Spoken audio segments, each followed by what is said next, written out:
धुळ्यातील police प्रशिक्षण केंद्रात कार्यरत असलेल्या 4 लोकसेवकांनी संगनमत करून तब्बल 1,55,00,000 रुपयांचा शासकीय निधी लाटल्याचा अतिशय धक्कादायक प्रकार उघडकीस आला आहे. डिसेंबर 2024 ते एप्रिल 2026 या कालावधीत या कर्मचाऱ्यांनी ऑनलाईन सेवार्थ वेतन प्रणालीत बेकायदेशीरपणे फेरफार करत कोणतेही एरियर्स देय नसताना स्वतःच्या बँक खात्यांमध्ये खोटा बेसिक एरियर्स जमा करून शासनाची मोठी फसवणूक केली आहे. या प्रकरणी धुळे शहर पोलीस ठाण्यात भारतीय न्याय संहितेच्या विविध कलमान्वये फसवणूक आणि शासकीय रकमेच्या अपहाराचा गुन्हा दाखल करण्यात आला असून काल रात्री उशिरा या 4ही संशयित आरोपींना बेड्या ठोकण्यात आल्या आहेत. ज्या ठिकाणी कायद्याचे रक्षण करणाऱ्या पोलिसांना प्रशिक्षण दिले जाते त्याच संस्थेत हा कोट्यवधींचा घोटाळा झाल्याने प्रशासकीय वर्तुळात मोठी खळबळ उडाली आहे.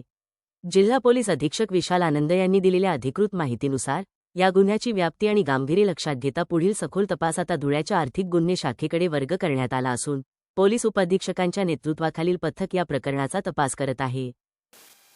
काल रात्री गुन्हा दाखल केलेली आहे. गुन्ह्याचा प्रकार असा आहे की धुळेमध्ये जे पोलीस ट्रेनिंग कॉलेज PTC जे म्हणतो त्या PTC मध्ये डिसेंबर 2024 पासून एप्रिल 2026 पर्यंत 4 आरोपी कनिष्ठ श्रेणी लिपिक मनोज गीर बुवा, कनिष्ठ श्रेणी लिपिक जगदीश सोनवणे, पुलिस ASI नरेश गीर गोसावी,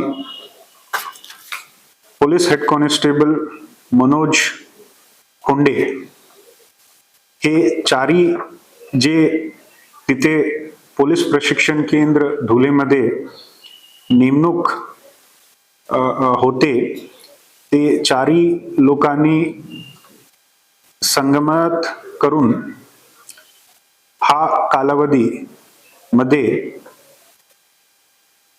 शासनाचा विश्वासघात आणि फसवणूक करून एकूण 1,55,00,000 असा अपहार केलेली आहे.